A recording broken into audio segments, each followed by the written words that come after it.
Knuffle Bunny Free. This is the third book in the Knuffle Bunny series. What's going to happen this time?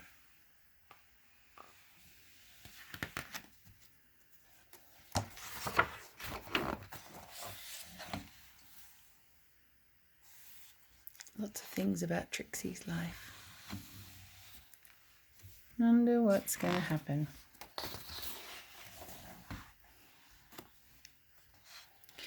One day, not so long ago, Trixie took a big trip with her family.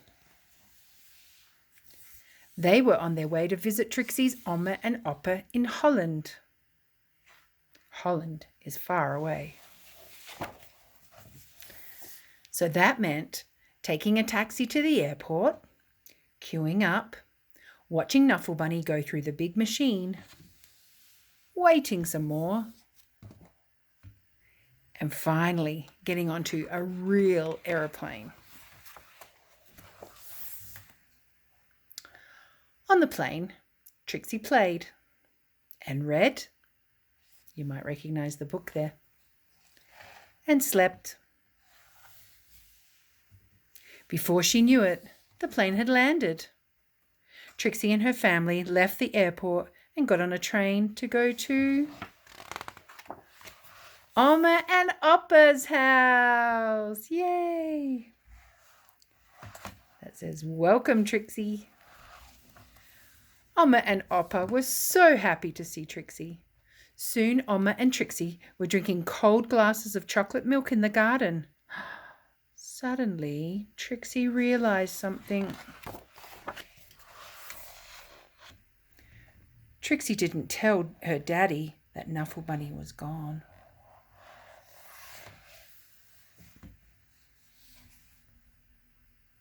She didn't have to.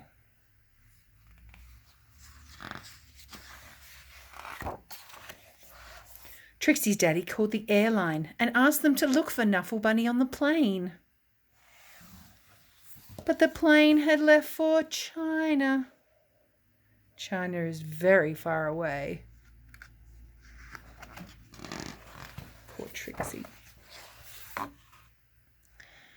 Trixie's mummy hugged her and asked her to be brave. Trixie's daddy told the story of when he was a little boy and said goodbye to his special lammy. Oma gave Trixie another glass of chocolate milk and remarked on how big she was getting. Trixie understood. She was getting bigger.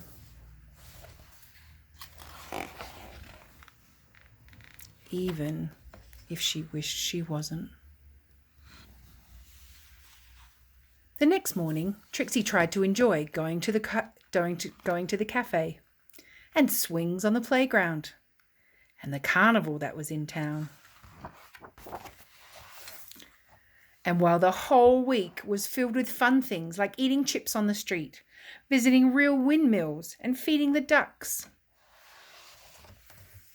Trixie was still sad. She missed her Knuffle Bunny. Oma and Oppa had understood. Oma and Oppa had a plan. That night, they had a surprise for Trixie, a brand new top-of-the-range Funny Bunny Wunny doll Extreme. It could walk. It could speak in Dutch. Ik kan spreken. It could dance. Ik kan dansen. But it couldn't make Trixie feel any better. Trixie was sure that she wouldn't be able to sleep another night in a strange bed without her Knuffle Bunny. But before she knew it, she was dreaming. She dreamed of Knuffle Bunny and all the places he would visit. She dreamed of all the children Knuffle Bunny would meet.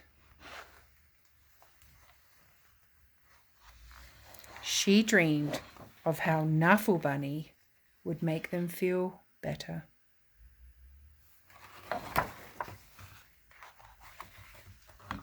The next morning, Trixie felt better. Trixie had a big breakfast. She played with Oma and on the playground swings. She even tried a sip of Oppa's coffee at the cafe. Blech.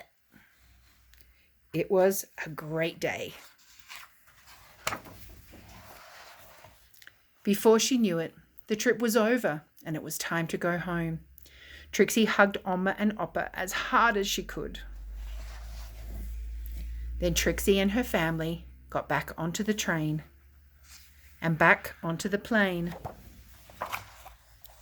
and listened to the crying baby as the plane lifted off.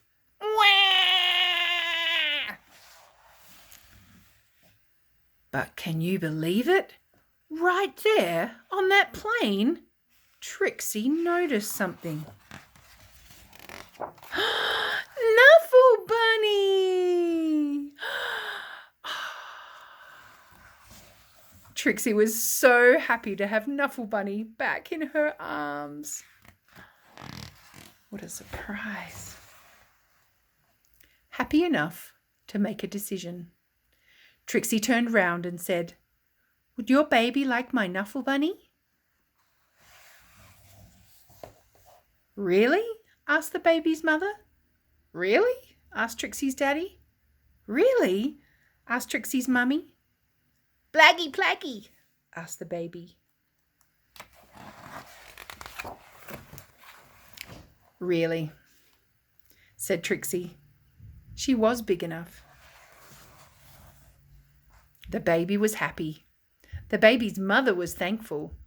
Trixie's parents were proud, and the other passengers were very relieved.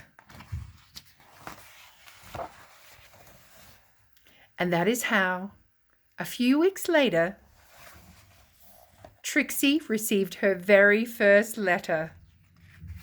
See who it's from? The little baby. The end. A note to Trixie. Trixie, I hope to watch you grow up, fall in love, start a family, and I hope that one day, many years from now, you will receive a package.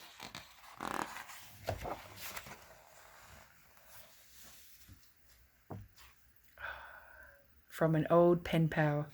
Love, Daddy. See, she's a mum and she's got a baby. And that baby's going to need a Knuffle Bunny. There he goes. We love those books.